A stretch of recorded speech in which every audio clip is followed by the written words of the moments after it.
The moment I hit the stage and say my first word, all my nerves disappear. I'm just there in the moment with my audience. You're listening to Stand Out, Get Noticed, the show that helps you communicate with confidence so you can stand out from the crowd and get noticed by all the right people. To subscribe to the show, go to thecmethod.com. Hi there, Rockstar, and welcome to episode 103 of Stand Out, Get Noticed. Christina with you here. I'm super excited to have a very special guest joining me on the show this week. The last few episodes have been solo shows, so this is good news if you're a little bit sick of hearing my voice. You want to hear someone else on the podcast.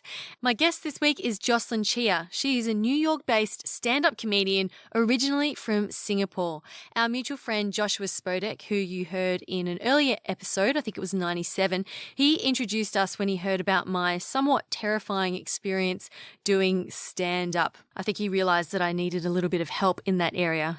So Jocelyn used to be a lawyer, and so I wanted to learn from her how she transitioned from lawyer to stand-up comic and to learn about the challenges along the way, and also how she deals with her own nerves and anxiety before a show. Now, to me, I view stand-up comedians as being some of the best public speakers around, so I was curious to hear Jocelyn's perspective on the whole public speaking experience. So whether you're thinking of giving stand-up comedy a go, if you want some tips on incorporating some humour into your own presentation, or if you simply want some inspiration on how to challenge yourself, this conversation will be well worth listening to. Show notes for this episode will be at thecmethod.com/Jocelyn. That's Jocelyn spelt Jocelyn.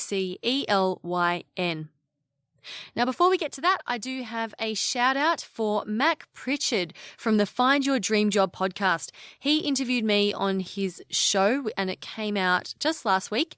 The episode is called How to Explain What You Do for a Living.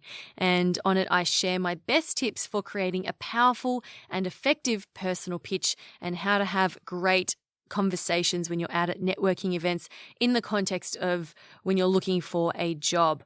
So if that sounds interesting to you, I'll link it up in the show notes at thecmethod.com/Jocelyn, or you can check it out at maxlist.org. Bit of a mouthful, Mac as in MACS list.org.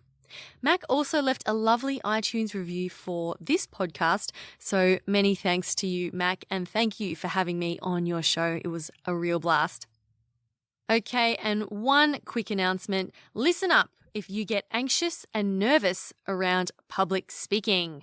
I mentioned this last week. The Overcome Public Speaking Anxiety course is available for pre-sale. That's right. This is the course that people have been asking for. People say, oh, I get so anxious. I don't know how to overcome it when public speaking. So I've created a course based off that. It's a video program that helps you to overcome the 5 most crippling thoughts that hold you back from being a confident, effective speaker.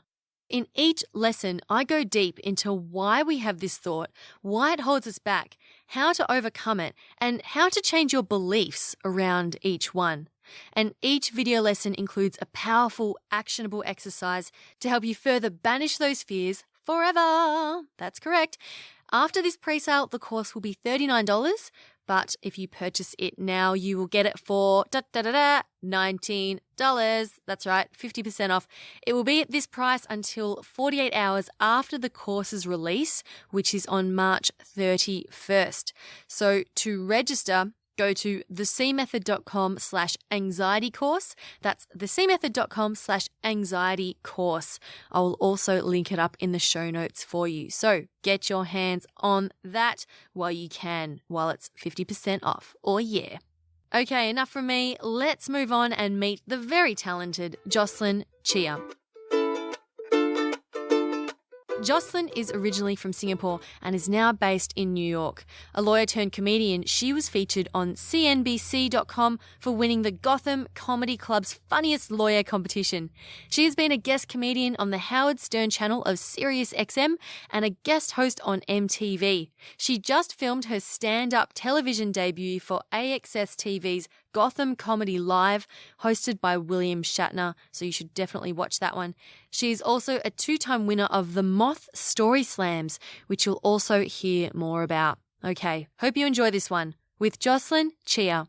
Jocelyn, Chia, thank you so much for being a guest on the show. I'm really excited to have you. Oh, my pleasure, Christina. Thanks for having me.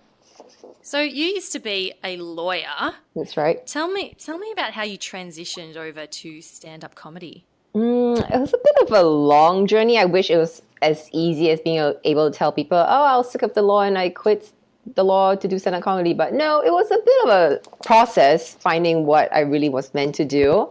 After I left the law, I actually did this program called She Creates Change for women in life transition. And by the end of the almost 2 months we had together, our leader made us throw what she called a calling party, where everyone would take turns to sit in the center of a circle. And then all the women who had already known you for the past 2 months would just start shouting out what they thought your calling was. And this one woman, her name is Anna, she said to me, Jocelyn, you're so funny. I play this game with you every time you speak in class, and I wait to see if people laugh. And inevitably, every time you open your mouth, all the women will crack up. I want to see you do stand-up comedy. And it was like this light bulb just went off in my head. I was like, yeah, I really want to do stand-up comedy. I never even thought of it before in my entire life. And all of a sudden, I was like, oh, ding, ding, ding, ding, ding. And so I was like, okay, I'm going to do it. And right that night, when I got back home, I had an email in my inbox that same night invited me to a free seminar on doing stand-up comedy. I was like, it must be a sign. So I went for the seminar, and it was a pitch selling a stand-up comedy class. And I signed up for the class, and I think within 2 months of that calling party, I was doing my first stand-up show at Gotham Comedy Club. Oh my goodness! Within 2 months. So at which point? Sorry, I missed that part. Like, at what point in your legal career was this? Like, how far in this were was you? After I was done, 3 years in, and I left the law. I was actually starting my own business, but I wasn't too sure about it. It turned out to not have been the right move for me. But yes, this was after I was done with the law and kind of trying to figure out what I was really meant to do in life.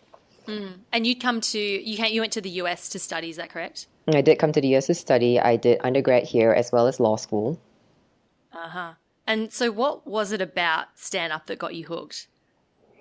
It wasn't right away, Christina, and I wish my intuition had told me right then and there after my first stand-up set that this is what you're meant to do for the rest of your life. But no, it was really slow. I mean, I did a few new talent shows, but I remember telling my friend, I don't think stand-up comedy is my calling. I just didn't feel like it was my calling. It took me another 3 years for it to finally hit me on a date with this guy who took me to see Aziz Ansari. And I came to stand-up very late. I never even watched stand-up comedy. I grew up in Singapore. We didn't have stand-up comedy there.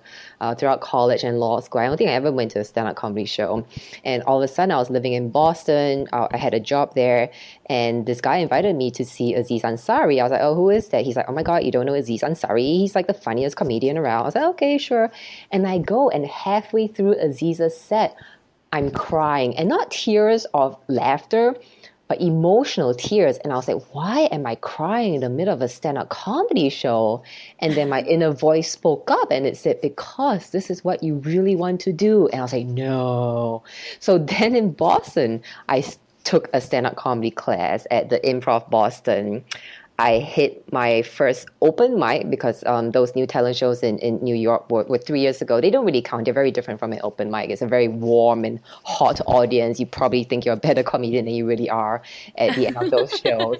But I did my first open mic in Boston, and they're actually better for the most part than the New York open mics because they're more supportive. New York open mics can be a very hard place to grow as a comic. You may actually give up sooner than you should because it's extremely hard to get laughs at some of the open mics here. So you really have to know which ones to go to.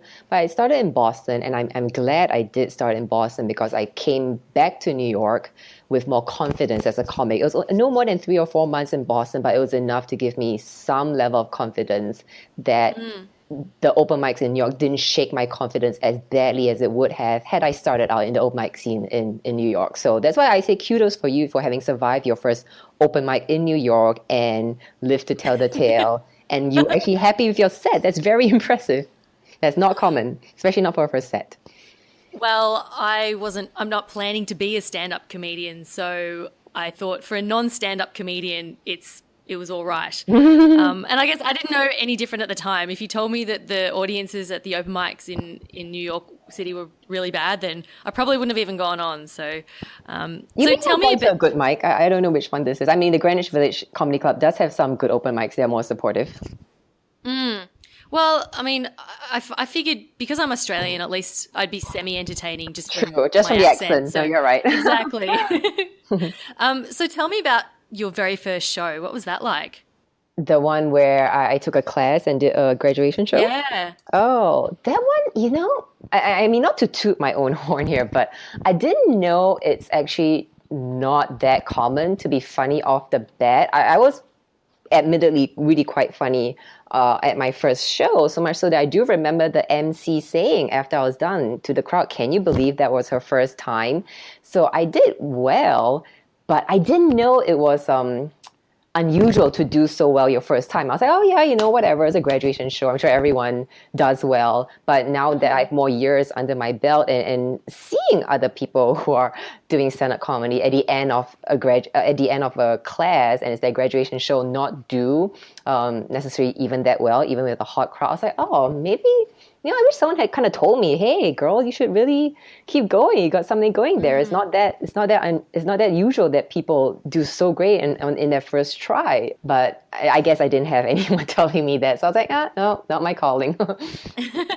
So what do you think it was about you that made you more successful than most of the other people? Well, again, I'm Asian, so we tend to be a little modest, as you probably know. I think there's I do have a certain natural funniness, like how Anna was pointing out, when you're talking in our group during this class, people always laugh. And I've had that since I was a young girl. I'll say something and people will crack up and I'll be like, why is everyone laughing? And I won't know why they're laughing. And when I ask, why are you laughing? They'll just go, it's the way you say it. And so I think maybe there's something about the cadence, the way I express things, my expression. I'm not really quite sure what it is. I'm used to on my set. Maybe you have a better idea, but I think there's some amount of funny that is natural and then a very large part of funny that's developed and honed through sheer hard work and dedication. So I think maybe that first time I got lucky because I had that 1% of funny that's inspiration or natural, without needing that 99% of hard work yet to get away with doing well for my first show. But now I know it's 99% hard work and 1% maybe you're lucky enough to be born with it. So have you always been quite confident? No, I became more confident after coming to America. So I grew up in Singapore, and it's a culture where children are seen and not heard. And I was always pretty outspoken though in class, but I did get into a lot of shit for it. I would talk back to my teachers. I'll ask them questions like, no, why it should be this way? Why not that way?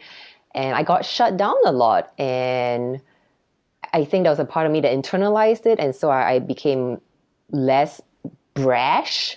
But then I came to America and oh my God, in American colleges, if you speak up in class, you actually get participation points. Like you get awarded for talking in class. I'm like, are you kidding me? In Singapore, when I spoke in class, I got caned, okay? Like, that's totally different culture. So I came to America and I remember getting penalized my first semester because I wouldn't speak up in class because I was so conditioned to thinking that we shouldn't be speaking up in class. So for I think maybe my whole first year, but Asians were like, oh my God, this is affecting my grades. So I forced myself to speak up in class. And to my surprise, people actually thought I had good things to say. They liked what I had to contribute. So much so that even when I went to law school, I was one of the people who would contribute regularly in class. And so I think it was kind of a growing process from being taught to just shut up and sit still and be quiet and absorb information to coming to America and having the culture be, we want to hear what you have to say, your ideas are valid. To the point that some people talk too much and they are too encouraged to share their opinions, but that's the other end of the spectrum. Well, see, that's the sort of impression that we have of Americans a lot of the time. And right. that, they're so loud, they talk too much, rah, rah, rah. And you can see how that Asian culture also affects people here in Australia, because I remember when I was at university, a lot of the Asian students, they don't speak up in class. And, you think, oh, they're really quiet when they're really not. It's just part of the culture. Like, because I know in Asian culture, like you don't, if you ask a question, it's like you're defying the teacher and Exactly. challenging the teacher, and that's not what you do in that culture. You don't challenge the authority like that. That's And right. You know, what yeah, was very impressive to me, though, about American culture is, and also actually in a way, this is a reflection of how much more outspoken I became. So after my first semester and I saw my grades were dipping, I actually raised the issue to, it was the French department. I was studying French and speaking up in class was part of your participation points, and I got a 0. And I told the French teacher, hey, you're actually, in a way, penalizing people of different cultures who are not used to speaking up so much. You know, like, don't you think there should be some leeway that takes into account maybe someone's increasing participation in class as the term goes on, rather than expecting them to, from their day one in class, be speaking up in class when this is their first time in a culture where they're expected to speak up in class. And the French department actually had an entire departmental meeting to consider my opinion. I was like, holy shit, my opinion really matters in America. They had a departmental meeting to see if I had a valid point, and they should take cultural differences into account in determining the participation points that students get. I was just blown away by this American culture and how valid one student's voice can have in a department. And they didn't do anything about it. They're like, no, we're going to stick to the way we do things, because it'll be just too, I think it'll be just too hard to take into all these factors into account. But the fact that they had the meeting and it was a valid point enough to call a meeting and to consider this was very impressive to me. absolutely. I mean, I found that when I went to the US, I mean, a couple of years ago, I moved to New York City after I quit my job and decided I was going to do my own thing. Wow. And in Australia, we have this thing called tall poppy syndrome. Have you heard of it? No. It's the idea of when someone is successful or wants to be successful, and they sort of start to, quote, grow like higher, rise up, we have to cut them down. So it means that in Australia, we're not good at receiving compliments because we don't want to seem like we're getting, too big for our boots, so to speak. And we don't often openly encourage people or praise them because we're like, oh, we don't want them to get a big head. We don't want them to get full of themselves. So we're very quick to discount our own achievements. And I found that and it also was a other complete people's? Yeah. And people might think that you're doing an amazing job, but they won't tell you. Interesting. Because it's like, oh, we don't want them to get a big head. But it's the exact opposite in America. And when I went there, complete opposite. When I went over there, I was like, oh, hey, so I'm Christina. This is what I do. I just quit my job and I'm here. And they're going, good for you. Oh, that's fantastic. Oh, we should speak to my buddy over here. And everyone was just so like happy to help, and I'm going, oh my God, this is amazing. I love these people. They're so helpful. I mean, it's so interesting that Americans, I don't know what it is. Like, do they just have a very low bar for amazingness? Like when I went to college, like people would come back from a workout, right? They went to the gym and a roommate would be like, oh, how was your workout? I mean, first of all, I would never even think of asking someone how their workout was. Like, what a boring question. It was a workout. But in America, you would ask someone, how was your workout? And the answer will always be like, oh, amazing. I'm like, how can a workout be amazing? You have to have a really low bar for amazingness. You pumped some iron, you ran on a treadmill. How amazing is that? So amazing, and I'm gonna go have a smoothie now, and that's gonna be even more amazing. That's right. Everything's amazing. And when you ask someone in America, how are you? You have to at least say you're good. If you just say fine, like you would in Singapore or Britain, they'll be like, oh my God, what's wrong?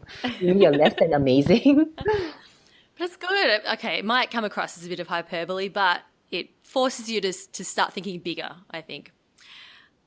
So Jocelyn, you're from Singapore. There aren't many Asian women in the stand-up comedy scene, or that I have seen anyway. There are not many. Did you face any particular challenges during your journey? Actually, people do ask that. They ask about the Asianness. They also ask about being female. Some people do feel like being a minority or being female is a disadvantage, but I found it to be an advantage actually, because then you stand out more. And as some of my white male comics do complain, oh, it's so hard being a white guy in comedy. And then you just punch him in the face. No, I feel their pain. It's true. I mean, it's so hard being a white guy in comedy because it's harder to stand out. I mean, bookers these days, at least the more conscious ones, are very conscious about needing diversity in a lineup, right? And so, because there are more white males in comedy, on any given day, they're going to have 90 white men to choose from for who to pick on the lineup, and they can only book, say, 8 comics, all right? They're going to need some females, and they're going to need a minority or two. And so I have definitely been advantaged from having less of my quota to fill, to put it in the affirmative action terms. Yep. So you're like, yep, no more Asian women comics. I've got this niche. I'm good. I mean, there's still a fair number out there. Ali Wong, for example, you probably know, she did the very famous Netflix special while pregnant, and I've known of her even beforehand. She was a New York comic for a while, excellent comedian. So there are definitely a few out there. Margaret Cho, of course, was our godmother, and there are definitely a few, and we are supportive of one another. Sometimes we do all Asian shows. I mean, Jenny Yang in LA, she actually does a disoriented comedy show featuring all Asian comics. So it's a good niche, and I think it's quite a supportive community, actually. That's so great. I'm half Asian. Do you think I could come over and maybe half join? Yeah, I think that sounds good. We'll get you on for 5 out of the 10 minutes. You get a 5-minute set. The rest will do 10. Sure. So you mentioned before we started this conversation, you were telling me that you still haven't watched your television debut. Yeah, I'll probably never watch it. So that was on the Gotham Comedy Live with a show with William Shatner. What Right. was that like? Oh my goodness, that was it was one of those things that I've been wanting for almost a year before I finally got it, and it's one of those things that make you realize, you know how some people say, don't try to get something too soon before you're ready. When the time comes, it'll actually be just right.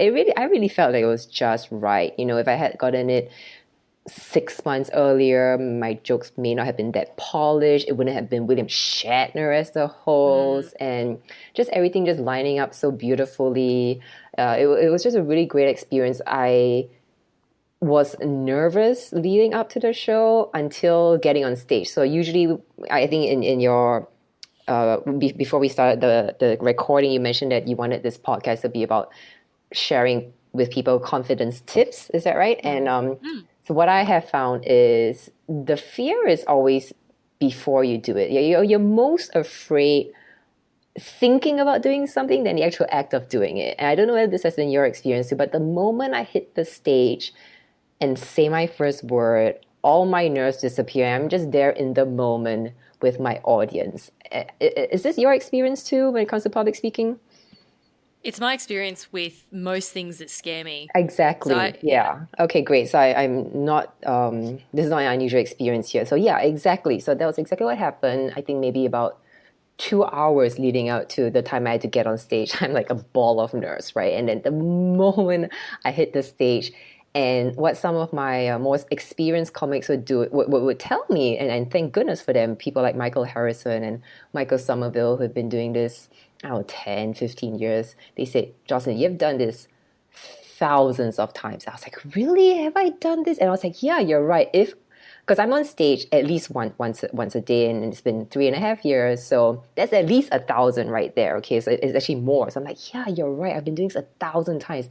And so he said, you've done this at least 1,000 times. Just do what you know is already in your bones. Like it's already in you. Don't even think about it. Don't even worry about it. It's gonna go great because it's in your bones. You've done this so much. So I think that's the other tip that I will give about developing confidence. Sure, your first time you may, like you said, you were shitting in your pants during your first open mic, but after your 1,000th time, right? Even if you're nervous, you can always tell yourself, this is my 1,000th fucking time doing this. Get over it, you know? So I did it, and then I got off, and my first thought getting off stage was, I can't believe I pulled that off. I can't believe I really did. I can't believe I really was filmed on TV with William Shatner and did a set that went perfectly well. You know, no glitch, no nothing. I didn't forget anything, no fumble. Yeah, it went very smoothly. And I can confirm that because I watched it. Oh, good, because I haven't. So great. You have to go watch it. Oh my God, I don't know, maybe next year.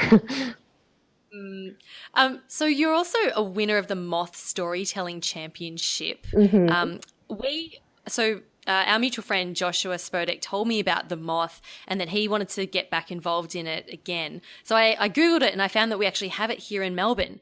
And yeah, so I'd love to give it a go. So can you tell me a bit more about how, like, what is it exactly? Is it one story that you tell, and is it meant to be humorous? So yes, you tell one story. In the States, you have to put your name in a hat. It's very popular. A lot of people want to tell a story, so not everyone who wants to tell a story gets to tell a story, especially in New Okay. York where it's very competitive and a lot of people want to do it. I'm not sure what the situation is like in Melbourne. And if you do get drawn, there'll be a theme, and so you do have to tell a story related to the theme. One story, and no, it doesn't have to be humorous. Humor does help, and the Moth audience is actually a much easier audience than a stand-up audience. I've tried telling stories at the Moth that people are just lapping up, right, cracking up, rolling on the floor, and I'm like, oh great, I can take this to my stand-up, and I do it in a stand-up comedy audience, and they're like, okay, what's next? It just doesn't translate for some reason. So it's a very warm audience. Humor does go very well. I have had a friend who has won maybe 5 or 6 Moths, I don't know, a lot. And he said the stories that he finds go the best and that tend to win are those that start out funny, and so you're laughing along the way, but they end up poignant. So that's Okay. something that you could take away. I think that's a good tip. The one that I did win, let's see now. Yeah, there was some laughs along the way, but it What was that wasn't my story about? funniest story. It was a story about how I had gotten my bag stolen when I was on an airplane ride.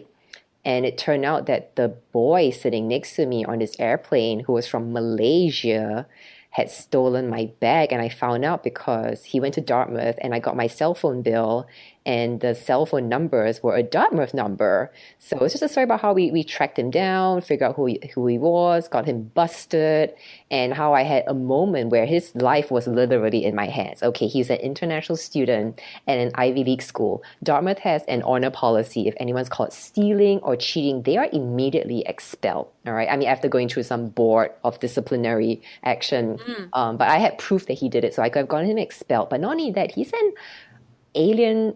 He has alien status in America, right? And because he had used my cell phone, it was considered a federal crime.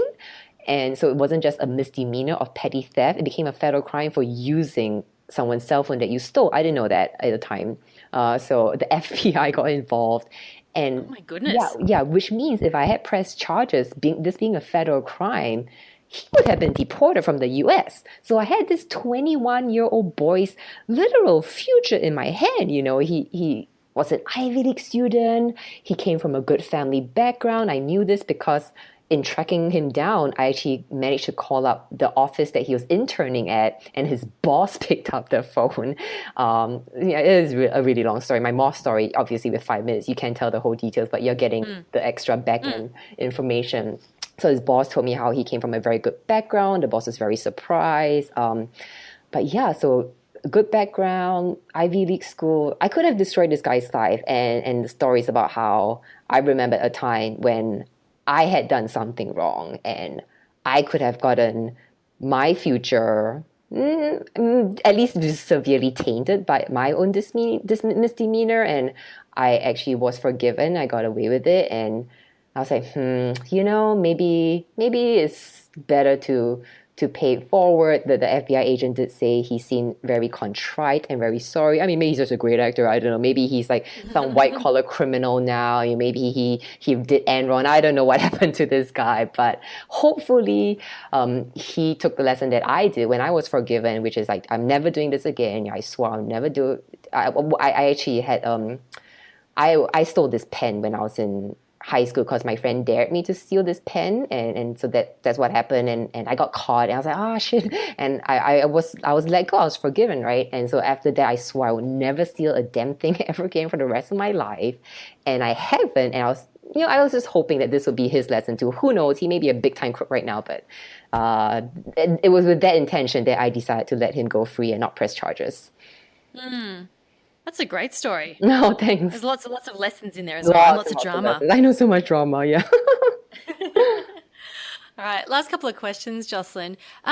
If someone wants to incorporate some humor into a speech or presentation, do you have any tips for them? So not necessarily, doing stand-up, but, as stories and presentations are, more effective when there is some humor Sure. involved. So,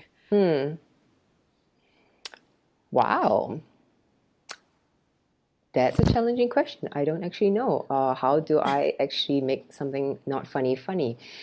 I guess usually the humor in a speech would come from a personal anecdote that's by far the juiciest source of comedy in delivering a presentation. So I guess whatever topic you have, the suggestion I would give is to find either a personal example. If you don't have one, ask around if anyone has a personal anecdote that you can then use tools like exaggeration to make it funnier. If the personal story isn't that funny, you can use contrast. I thought it was going to be A, it turned out to be B.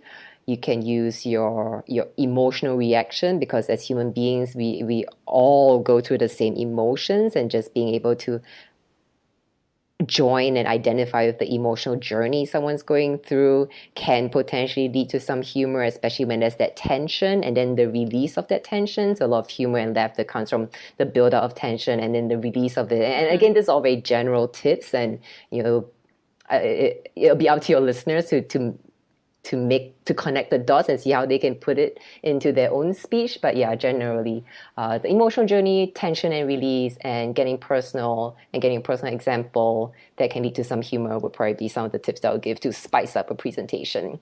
And I guess delivery is actually very important, because even sarcasm or relating something to current events that everyone's talking about, a lot of people are comparing things to politics in America, especially with Trump being our president, and sometimes comparing something that you don't see as related leads to a lot of humor, right? Like when you can see people making an analogy that you never saw before, and all of a sudden, oh my God, I never saw the relation between Trump being elected and men sending me more dick pics, something like that.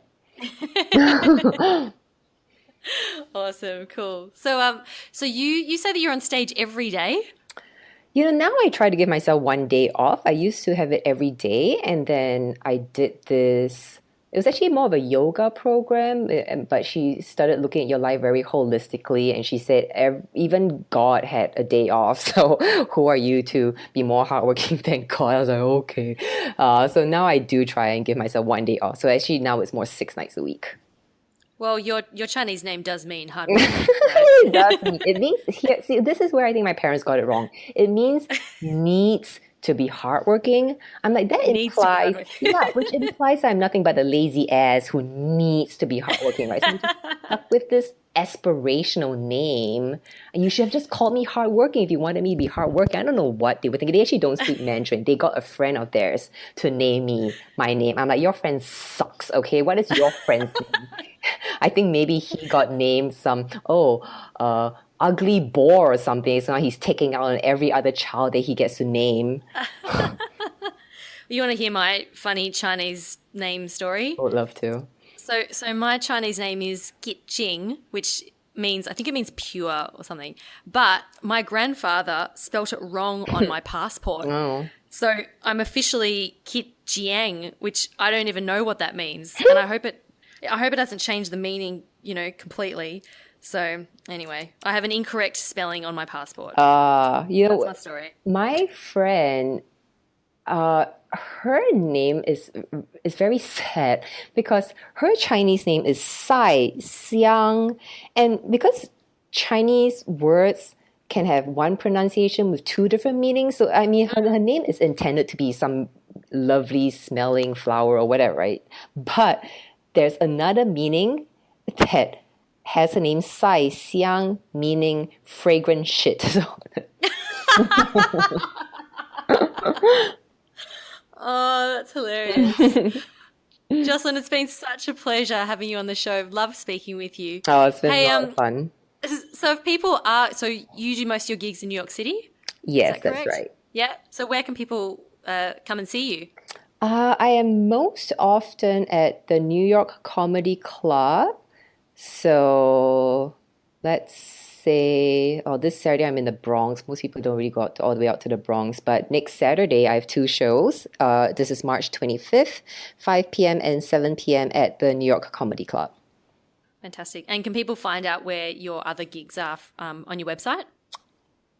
Once I get my personal assistant to update my calendar, yes. I am much more active on Facebook. I do post on Facebook more regularly. Facebook. Yeah, so it's Jocelyn Jokes, Jocelyn Jokes, at Jocelyn Jokes is my Facebook page. Yeah. Fantastic. Thank you so Thanks much. for asking. Yeah, you're most welcome. Thank you so much for having me on.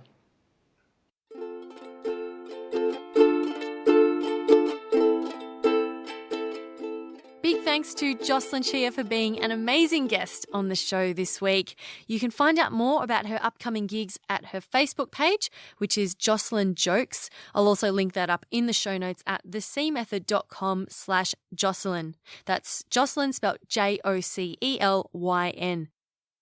Oh, and also remember to register for the Overcome Public Speaking Anxiety course. In the pre-sale, it's only $19. That's less than the price of, let's say, 2 margaritas. After that, it'll go up to $39. So make sure you register before March 31st. Go to thecmethod.com/anxiety course. That's thecmethod.com/anxiety course. And that wraps episode 103. Thank you for spending some time with me today. You are fabulous, and I thank you for being so supportive. Keep on being awesome, and I will talk to you next week. My name's Christina Canters, and this has been Stand Out, Get Noticed.